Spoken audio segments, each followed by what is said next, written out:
अब भी जलता शहर बचाया जा सकता है।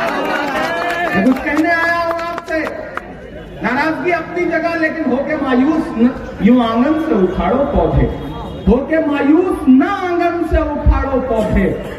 धूप बरसी है तो बारिश भी यहीं पर होगी। हालात बदलने जा रहे हैं, हालात बदलने जा रहे हैं। शायद तो मेरी जबान कभी कभी कबूल हो जाती है। इंशाअल्लाह मैं यहाँ से के लिए वोट मांगने नहीं आया हूँ, हो गई कबूल। मैं एक मंत्री के लिए वोट मांगने आया हूँ। उनको कैबिनेट बनेगी तो डेवलपमेंट चाहते हैं, अगर सच में डेवलपमेंट चाहते हैं या फिर सिर्फ जज्बाती होना चाहते हैं, डेवलपमेंट चाहते हैं। मैं आपसे एक बहुत बड़ी बात कहने चल रहा हूँ। तकरीरें अपनी जगह, लेकिन याद करो वो दिन 2022 7 सितंबर का वो दिन जब कन्याकुमारी में समंदर के साहिल पे खड़ा हुआ एक शख्स जिसका नाम राहुल गांधी है, वो नफरत को कम करने के लिए एक यात्रा लेके निकल रहा था। उस यात्रा का क्या नाम था? भारत जोड़ो यात्रा। किस चीज के खिलाफ? नफरत के खिलाफ। नफरत का सबसे ज्यादा नुकसान कौन झेल रहा है? कौन झेल रहा है? आप झेल रहे हो, हम झेल रहे हैं ना। नफरत को कम करने के लिए कितने किलोमीटर? 4000 किलोमीटर पैदल चला वो शख्स, 4000 किलोमीटर। मैं उनके साथ खड़ा था। मेरे से एक मीडिया के साथी ने कहा, इमरान साहब आप तो शायर हैं, आप इस यात्रा में राहुल जी के कदम से कदम मिलाकर चल रहे हैं, आप क्या कहेंगे? मैंने कहा, जो हर जालिम से टकराएगी वो आंधी बनाऊंगा, नए अंग्रेज आए हैं, नया गांधी बनाऊंगा।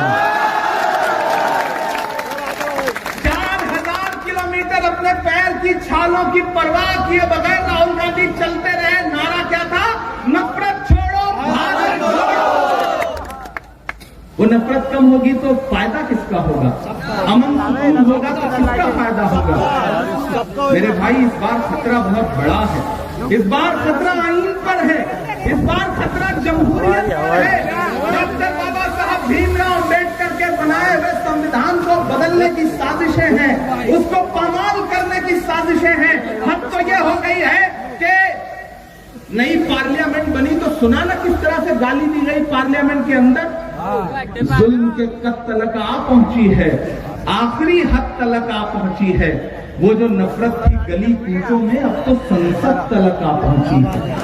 मेरे भाई, हमारे कानून ने सुना है वो गालियां, इसलिए मैं कहने आया हूं आपसे, ये इलेक्शन सिर्फ मध्य प्रदेश में हुकूमत बदलने का इलेक्शन नहीं है बुरहानपुर वालों, ये 2024 का सेमीफाइनल है।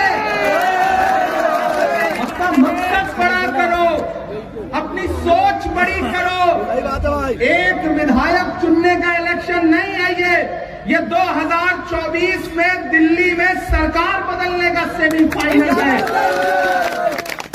और अगर चूकोगे तो नुकसान होगा, पछताओगे। बहुत सही बात। मैं इसलिए आपके सामने अपना दामन फैला के ये कहने आया हूं कि सरकार बनने जा रही है, सरकार बनने में भागीदार बनो। आपकी जो नाराजगी है वो सबके नॉलेज में है, एक एक नेता के नॉलेज में है। मेरी सबसे बात हुई है और मैं वादा करता हूं बुरहानपुर वालों कि उसकी भरपाई भी की जाएगी। सरकार बनने दीजिए, इस बुरहानपुर को कुछ ऐसा दिया जाएगा कि बुरहानपुर भी कहेगा कि हुकूमत में उसकी जोरदार भागीदारी है। ये मैं आपसे वादा करता हूं। आपने मुझे अपना नुमाइंदा बना करके, आपने अपनी मोहब्बतों के बदौलत मुझे पार्लियामेंट में बैठाया है, अक़लियती सेल का माइनॉरिटी चेयरमैन, नेशनल चेयरमैन बनाया है। तो मैं आपसे वादा कर रहा हूं कि जिस दिन आपके मसलों पर लड़ने की जरूरत पड़ेगी, मैं आपके पाले में खड़ा नजर आऊंगा, सियासत के पाले में खड़ा नजर नहीं आऊंगा। ये मेरा आपसे वादा है। मैं इसलिए कहने आया हूं मेरे भाई कि सुरेंद्र जी चुनाव जीत रहे हैं इंशाअल्लाह। थोड़ी सी अगर कोर कसर रह गई तो अगले 5 साल कितना पछताना पड़ेगा, सोचा है ना? बहुत पछताना पड़ेगा। कोर कसर मत छोड़िए। वो जो तकरीरें करने वाले आए हैं ना, उनको लगता है कि बस दुनिया उन्हीं की वजह से चल रही है। उनके एक मुखर्री साहब कह रहे थे कि इमरान प्रतापगढ़ी मेंबर आप पार्लियामेंट बने हैं तो हमारे वोट से बने हैं। मेरे भाई, कांग्रेस पार्टी के महाराष्ट्र में प्रतापगढ़ी को इलेक्शन में 44 विधायकों के 44 के 44 वोट मिले थे। वो एक परिंदा होता है, जानते हैं, जब वो रात में सोता है तो दोनों टांगे ऊपर कर लेता है। आप गूगल कर लीजिएगा, उसका नाम पता नहीं लग जाएगा, नाम लूंगा नहीं, जानते हैं ना, वो दोनों टांगे ऊपर कर लेता है, नासिर बैठा है, बात को जानता है, जानते हो क्यों कर लेता है? उसे लगता है कि रात में जब आसमान टूटेगा तो मैं अपनी टांगों से आसमान रोक लूंगा। उसे लगता है कि दुनिया चल रही है तो मेरी वजह से चल रही है। नहीं भैया, आपकी सिर्फ तकरीरें चल रही है, आपका सिर्फ धंधा चल रहा है, आपकी सिर्फ दुकान चल रही है। मैं जानता हूं जितना हमला उनको बीजेपी पे करना था, उससे ज्यादा कांग्रेस पे हमला। कांग्रेस ने ये किया, कांग्रेस ने वो किया। अरे मेरे भाई, कांग्रेस ने 70 साल में क्या किया? यही सवाल तो नरेंद्र मोदी जी भी कर रहे हैं। दो दिन पार्लियामेंट में खड़े होकर के मोदी जी कह रहे थे, बताइए कांग्रेस ने 70 साल में आपने क्या किया? खड़गे साहब मुड़े, बोले इमरान मत बताना, बता दोगे तो ये उसको भी बेच देंगे, इनका काम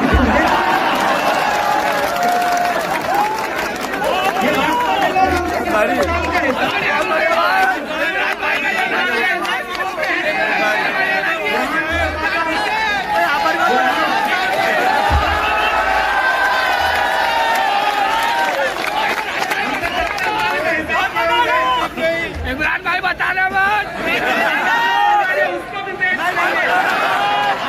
और एक बहुत बड़ी बात कहता हूँ, राजस्थानियों का शोर जाएगा दिल्ली तक, मैं जानता हूँ। वो भारतीय जनता पार्टी जो अपना चलाया हुआ 2000 का नोट 7 साल नहीं चला सकी, वो हमसे 70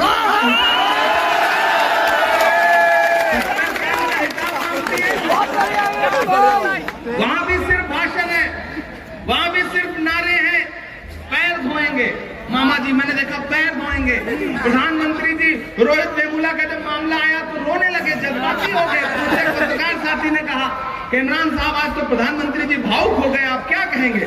मैंने कहा वो किसी का शेर है कि वो अब तिजारती पहलू निकाल लेता है, मैं कुछ कहूं तो तराजू निकाल लेता है। मैं इसलिए भी तेरे फन की कद्र करता हूं तो झूठ बोल के आंसू निकाल। झूठों की सरकार है, भोपाल से लेकर के दिल्ली तक। बुरहानपुर वालों, इन सरकारों को बदलने का वक्त है इंशाअल्लाह। कौन बदलेगा? कौन लड़ रहा है? कांग्रेस लड़ रही है। जिम्मेदारी से कह रहा हूं कि कांग्रेस लड़ रही है, बाकी सब भाषण दे रहे हैं, कांग्रेस जमीन पे लड़ रही है। 4000 किलोमीटर का मतलब समझते हैं आप? पैदल 4000 किलोमीटर।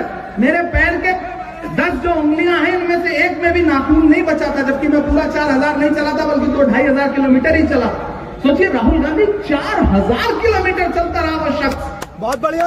सिर्फ इसलिए कभी नफरत कम हो जाए।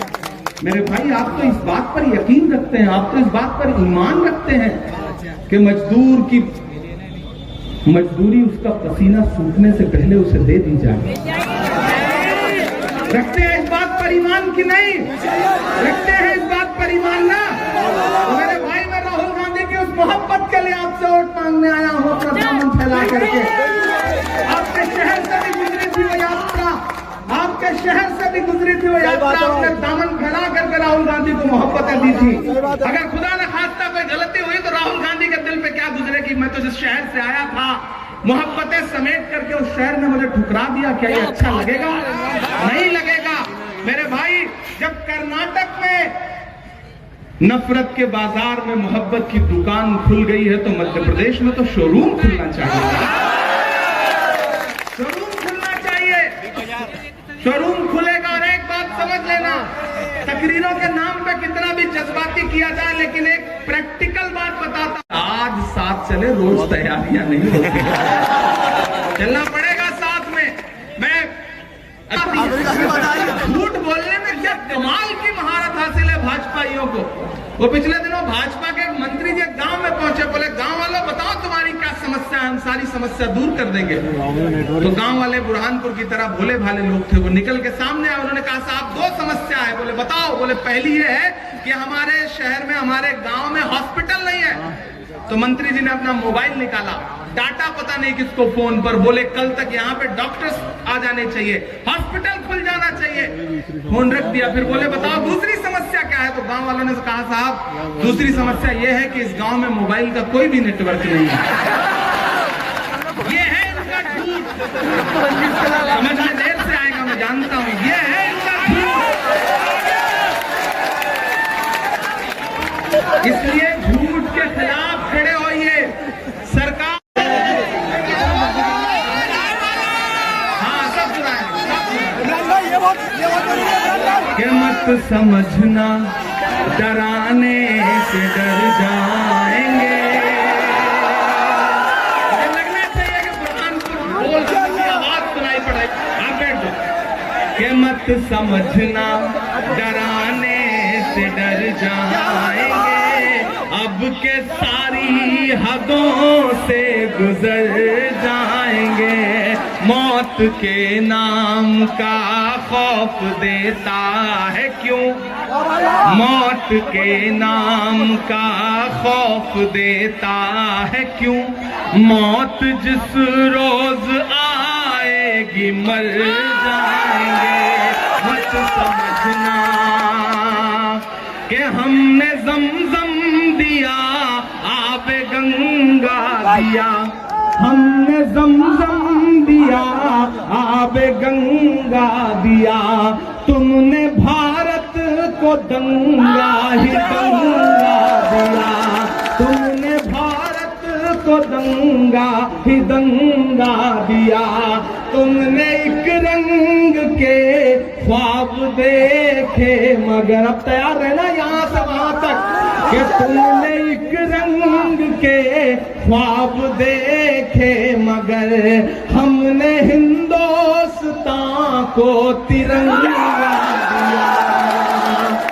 ये तिरंगा बुरहानपुर वालों, ये तिरंगा बदन पर लपेटे हुए एक दिन इस जमीन में उतर जाएंगे। मत समझना जो पेट्रोल डीजल 58 रुपए का था उसे मामा ने क्या रेट में बेचा? 6 रुपए के पास। महंगाई की बात आपकी बात होगी सरकार को नारा याद है ना? गैस सिलेंडर कितने का बेचा? 1200। खाने वाला तेल जो 70 रुपए लीटर था उसे कितने का बेचा? और तो और छोड़ो टमाटर दिल्ली में 250 रुपए किलो बिका। एक दिन मैं अपनी गाड़ी में बैठ के पार्लियामेंट जा रहा था तो पार्लियामेंट से 50 मीटर पहले प्रेस क्लब के पास मैंने देखा टाटा 407 लगी है और सूट पहने हुए लोग, टाई पहने हुए लोग लाइन में खड़े हैं। तो मैंने अपने ड्राइवर से कहा भाई रोक देखें यहाँ पे क्या हो रहा है। जब हमने पलट के देखा तो पता चला सब्सिडी वाला टमाटर बिक रहा है वहां पर 250 रुपए किलो टमाटर। लेकिन कांग्रेस क्या कह रही है कि 500 रुपए का गैस सिलेंडर देंगे। कांग्रेस क्या कह रही है महंगाई कम करेंगे, पेंशन देंगे, ओल्ड पेंशन स्कीम लागू करेंगे। मेरे भाई खवातीन के लिए क्या कह रही है कि हम उनके अकाउंट में पैसा देंगे। हम तो सरकार से जो दिल्ली में बैठे हुए रहनुमा हैं उनसे यही कहना चाहते हैं कि कहां सोया है कहां सोया है चौकीदार। पेट्रोल और डीजल की कीमत रही सैकड़ा मां, कहां सोया है चौकीदार, कहां सोया है चौकीदार। मैं तो शायर हूँ, बोल देता हूँ। आज तक मुझे पूरे देश में कोई भी आदमी ऐसा नहीं मिला जिसने नरेंद्र मोदी जी के साथ पढ़ाई की हो। तेरा भाई के क्लासमेट कौन रहे होंगे आपको पता होगा, गरीब भाई का क्लासमेट कौन रहा होगा कहो तो 2-4 आदमी ढूंढ ढांड के बता। आज तक कोई ने कहा कि मैंने मोदी जी के साथ पढ़ाई की है। लेकिन फिर भी पॉलिटिकल साइंस वाली एंटायर पॉलिटिकल साइंस की पोस्ट ग्रेजुएशन की डिग्री आज तक हमें ऐसा भी कोई आदमी नहीं मिला। अभी फरीद साहब से कहोगे आप डॉक्टर हो तो रास्ते में कई डॉक्टर्स के पोस्टर लगे थे, इन्होंने कहा ये मेरे टीचर थे, ये मेरे स्टूडेंट थे, ये बताते हुए आ रहे थे।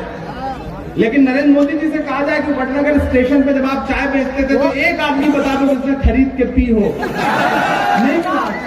तब मुझे लगता है कि मुझे ये कहना चाहिए कि कहां सोया है चौकीदार। अजान हो रही है, आप अगले 2 मिनट खामोशी से बैठ जाओ। जहां जैसे ऐसे खड़े रहे, शोर मत।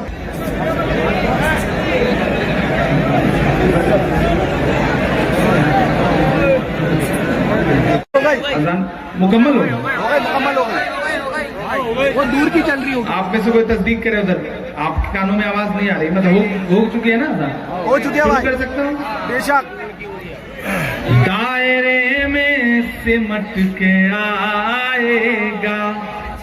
इतनी खामोशी से सुनेगा तो काम नहीं चलेगा। मुझे लगना चाहिए कि बुरहानपुर सांसें ले रहा है, मुझे लगना चाहिए कि बुरहानपुर का दिल धड़क रहा है, मुझे लगना चाहिए कि बुरहानपुर आवाजें लगा रहा है कि दायरे में सिमट के आएगा, हर रवायत से हट के आएगा, आंधियों को जरा खबर कर दो,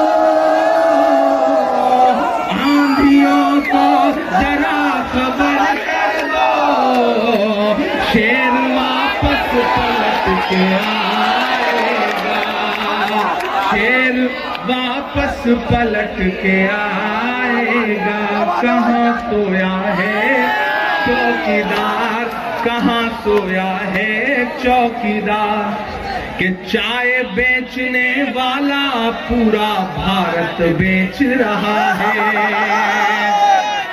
इसी काम में हासिल उसे महारत बेच रहा है, कि रेल बिक गई, तेल बिक गया, बिका हवाई अड्डा।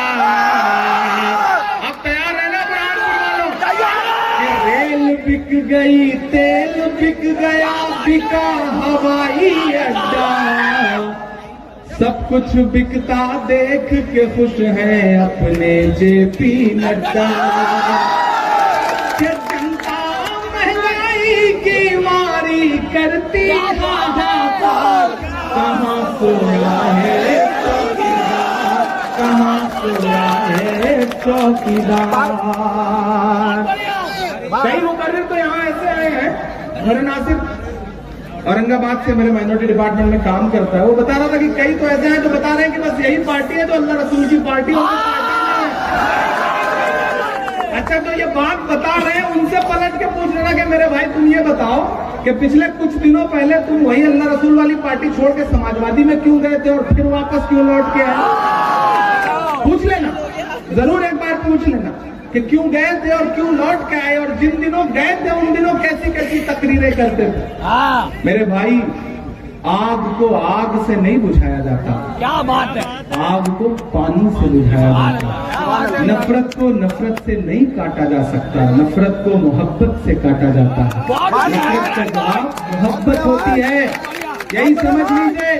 यही मैं आपसे कहने आया हूं कि इस मुश्किल लड़ाई में, इस बड़ी लड़ाई में, इस सेमीफाइनल की लड़ाई में आपके एक एक वोट की अहमियत है। जब पूरा सूबा एक तरफ चल रहा है, आंधी चल रही है, तूफान चल रहा है, हवा चल रही है कांग्रेस के पक्ष में, तो बेचारे कुछ नौजवान दोस्तों को आपने ऐसे भड़का दिया कि वो झंडा पकड़ के खड़े हैं, कह रहे हैं कि नहीं हम तो उड़ाएंगे ऊपर, हम तो लेके जाएंगे ऊपर, हमें पता है कि कहां तक जाना है, उसके बाद नहीं है उसकी कोई हद। मेरे भाई, मैं बहुत समझदारी से ये बात आपसे कहने आया हूं, क्योंकि मैं बंटने का नुकसान क्या होता है इसको देख रहा हूं, इसको महसूस कर रहा हूं। हम करें बात दलीलों से तो रद्द होती है, उनके होठों की खामोशी भी सनद होती है, कुछ न कहने से भी छिन जाता है जाज़े सुखन, जुल्म सहने से भी जालिम की मदद होती है। इसलिए यहाँ पे बात कहने आया हूं मेरे भाई कि अपने एक एक वोट की अहमियत सुहाने दिन ही लौटा दो। ये अच्छे दिन तो अंबानी अडानी को मुबारक हो, हमें ऐसा करो साहेब पुराने दिन ही लौटा दो। वो ज्यादा अच्छे थे, वो ज्यादा खूबसूरत थे जब पेट्रोल डीजल सस्ता था, जब कच्चे तेल की कीमत अंतर्राष्ट्रीय बाजारों में महंगी थी, तब तेल सस्ता था। जब सुषमा स्वराज जी पार्लियामेंट में खड़ी होकर कहती थी कि जब रुपए की साख गिरती है डॉलर के मुकाबले तो सरकार की इज्जत चली जाती है। आज रुपया जो है वह डॉलर के मुकाबले ऐतिहासिक तौर पर इतिहास में सबसे ज्यादा गिरावट पर है, 83 रुपए से भी नीचे आ गया है। अब किसी सरकार की इज्जत नहीं जा रही। पार्लियामेंट से बाहर निकल के लाल किले की दीवार पर खड़े होकर के 15 अगस्त को प्रधानमंत्री जी भाषण देके कहते हैं कि यह मुल्क बिना बेटियों के आगे नहीं बढ़ेगा, महिला सशक्तिकरण के बिना आगे नहीं बढ़ेगा। जब ये तकरीर वो पार्लियामेंट से निकल करके लाल किले की दीवार पे खड़े होकर के कर रहे थे, तो उसके 2.5 घंटे बाद गुजरात में बिल्किस के बलात्कारी रिहा किए जा रहे थे, उन्हें माला पहनाई जा रही थी। क्या भूल गए आप वो मंजर? बिटिया का मंजर भूल गए आप? पदक लाने वाली बेटियां, पहलवान बेटियां किस तरह से जंतर मंतर पर बैठी रही, उन्हें घसीटा गया। और तो और मणिपुर भूल सकते हो क्या? पूरी दुनिया की बातें करेंगे। जैसे यहाँ वाले भी आएंगे तो पूरी दुनिया की बातें करेंगे। मैं कल किसी ने मुझे उनका वीडियो दिखाया, साहब वो तो नारे लगा रहे थे। अच्छी बात है, लगाइए। अगर अंतर्राष्ट्रीय मुद्दों पे बात करके वोट मांगना है तो फिर मैंने तो 2012 में फलस्तीन की नज़म लिखी थी, 2012 में, और मेरा हक तो 4 गुना बढ़ता है। मेरे भाई, हाँ, मैं यही तो कहता हूँ कि अपने जज्बात का सियासत में इस्तेमाल होने से बचाओ, बचाओ भाई। 2 मिनट बचाओ भाई, बस खुदा के लिए। बहुत शातिर लोग हैं पूरे हिंदुस्तान में, अक़लियतों के जितने बड़े नेता थे सब बर्बाद कर दिए गए। सही बात, कर दिए गए या नहीं कर दिए गए? कर दिए गए। आजम खान का कसूर क्या था? जौहर यूनिवर्सिटी बनाई थी बच्चों को तालीम देने के लिए, जेल में है। बाकियों के हश्र देख रहे हो, लेकिन आज तक उनके यहाँ कभी ईडी गई, सीबीआई गई, इनकम टैक्स गया नहीं गया? रेड कारपेट बिछा है, क्यों बिछा है? क्योंकि भाजपा को फायदा है उन तकरीरों से। वो तकरीरें कब, कहां, कैसे बोली जाती हैं, कहां से कठपुतली की डोर संचालित होती है, मैं जानता हूं। इसलिए मैं आपसे गुजारिश कर रहा हूं मेरे भाई कि किसी जज्बात में मत आइए, किसी झांसे में मत आइए। दिल पे पत्थर रखिए और अपना अज़्म बुलंद करिए, अपना इरादा बुलंद करिए और ये कहिए कि हमें विधायक नहीं बदलना है, हमें सरकार बदलने के लिए वोट करना है। और इस नफरत की जो आंधी है, इस आंधी में अपने एक वोट का योगदान करिए। आखिर में एक बात आपसे करेंगे, आप ये मत समझिएगा कि आपके एक वोट की कोई अहमियत नहीं है। मैं ये बात बार बार हर जगह जाके कहता हूं। एक बार जंगल में आग लगी, जंगल के सारे जानवर जंगल छोड़ करके भाग रहे थे। एक नन्ही सी गौरैया, एक छोटा सा परिंदा होता है, वो अपने जलते हुए आशियाने को देख रही थी। एकाएक उसके अंदर पता नहीं कहां से हिम्मत आई, वो उड़ के पड़ोस के जंगल में तालाब था, उस तालाब पर गई और अपनी चोंच में जितने 2-3 बूंद पानी भर। भाई अजान हो रही है, रुक जाओ। पब्लिक बोल रही। जलसे को यहीं पे खत्म करते हैं, बहुत सही मौके पे खत्म कर रहे हैं। मेरी गुजारिश है, चूंकि जमात खड़ी हो रही है, मैं ऐसे मौके पर आपसे कह रहा हूँ, शेरा भाई को जिताइए, मैं फिर आपके बीच में आऊंगा इंशाल्लाह, जल्दी फिर आपसे मुलाकात होगी। एक बार एक एक हाथ उठा करके शेरा भाई को एहसास दिला दीजिए कि आप उनके साथ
इमरान भाई, अरे रुको, इमरान भाई, इमरान भाई, इमरान भाई, इमरान भाई, इमरान भाई, इमरान भाई